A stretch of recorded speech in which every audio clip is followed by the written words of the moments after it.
I found one of the most shocking things that I found thus far in all the inspections that I've performed for people so far. And here we are on the roof of an architecture firm in this beautiful space that this person lives in. I'm going to show you the first thing right here. Stay back. Radio frequency energy may exceed exposure limits. This person just found out recently that they have cancer, and they've actually been helping their son for the last year or so, who's 25, who also has cancer. And I'm going to show you what is behind this building, and I'm really, really shocked. So here we go. Here's this door, and we're gonna just step in here very briefly because it's really intense in here. So this is cell phone towers. Look at that. It's unbelievable. And again, I'll show you the meter. Sitting here right outside these people's driveway.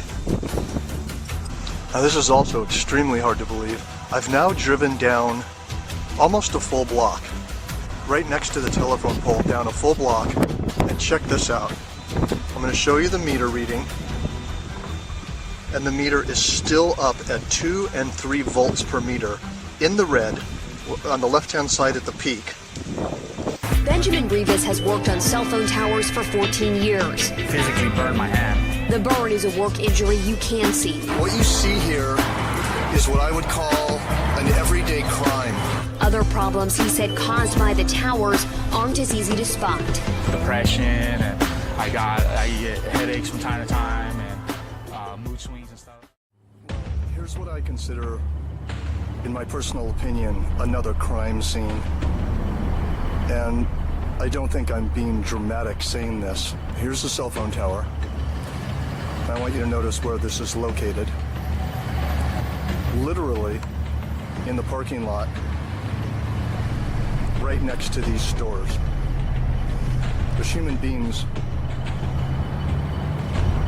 working in these stores and eating in these restaurants all day long, and there's a cell phone tower right there. That's hitting 1,000 microwatts per square meter, depending on the pulses that are coming off the tower. I'm across the street, as you can see. I wouldn't even want to guess what the radiation exposure is inside of those stores there. And I have the meter set on average, which you can see here it says RMS, which means microwatts per square meter average power density. This is 800, 900 microwatts per square meter. Goes even higher. Once again, biological effects start at 3.4 to 6 microwatts per square meter average power density.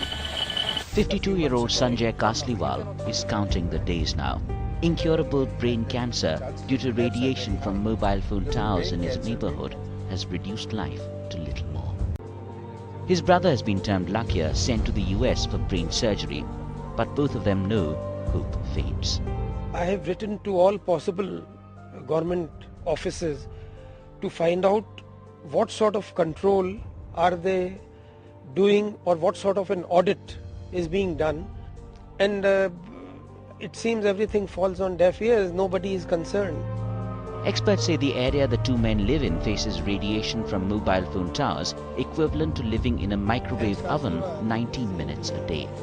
See, the levels were somewhere between -18 to -20 to 20 dBm also over here, and these radiation levels are very high for prolonged exposure, almost about 100 times higher than what is recommended for continuous safe exposure. And there are 2 cancer cases which have been reported in this house. There's even a dog has got cancer.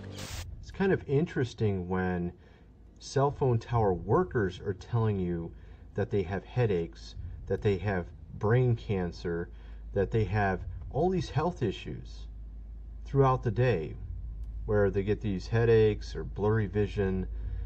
Why would so many of these guys have these seemingly often problems like this? You would think that if there was nothing really bad about cell phone towers, that obviously those who would work on these towers would be fine.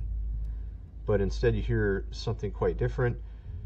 And with the readouts with this, 1,000 plus microwatts per square meter measured near one of these cell phone towers, when it only takes about 10 microwatts to even have any effect on you. So we're talking 100 times the threshold for where it actually can cause harm to a person.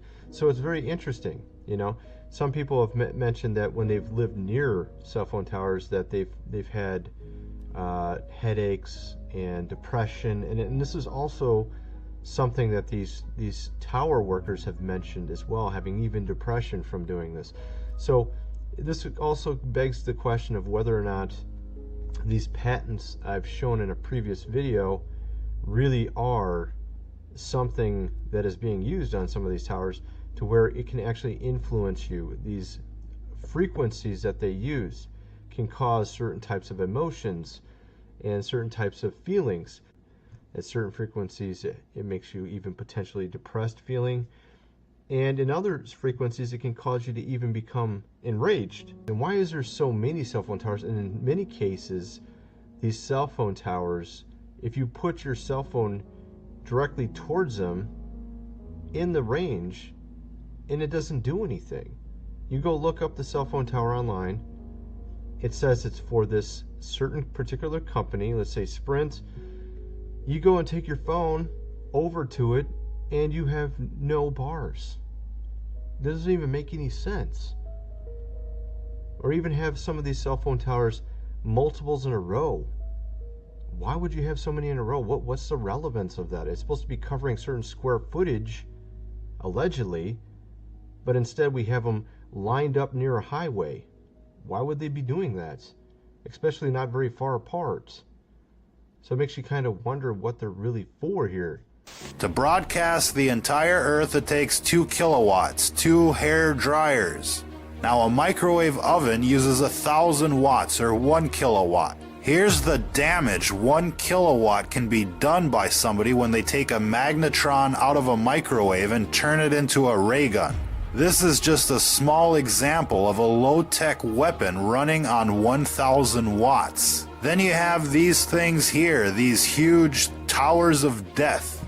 Now each row in this tower, an array, or a set of dishes or rectennas or whatever you want to call them, is connected to a cable with a maximum power output of 300,000 watts, or 300 kilowatts. That's 300 microwave ovens. We base that conservative estimate based on the gauge of the cabling that's running up to one of these arrays. They're estimated at 300,000 watts per cable. Those aren't fiber optic cables running up to those arrays. It's a thick copper gauge transmission line quality cable running up those towers. Now, if there's 10 cables, that's like 3 megawatts of power. And these cables are out there to output power to the magnetron, not for data transfer. That's an important point. These cell phone towers are weaponized. There's no other reason to have this much power running up the cables. It isn't for data transfer. Now, FCC regulations limit normal transmission per array to about 400 watts.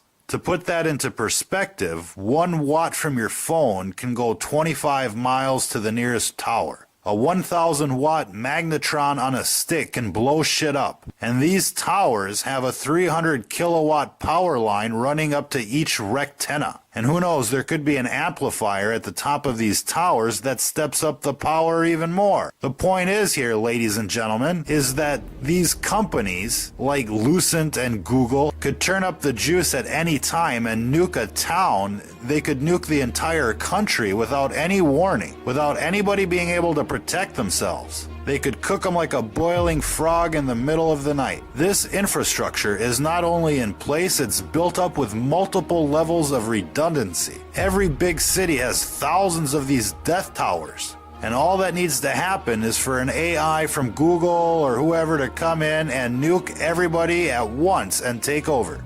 Who out there remembers that movie Terminator? Well, Google doesn't have to send a Terminator to every door or launch a nuclear strike. It can just turn on these cell phone towers to maximum and cook everybody within the city limits within an hour. And then just send in the Terminators to mop up the countryside.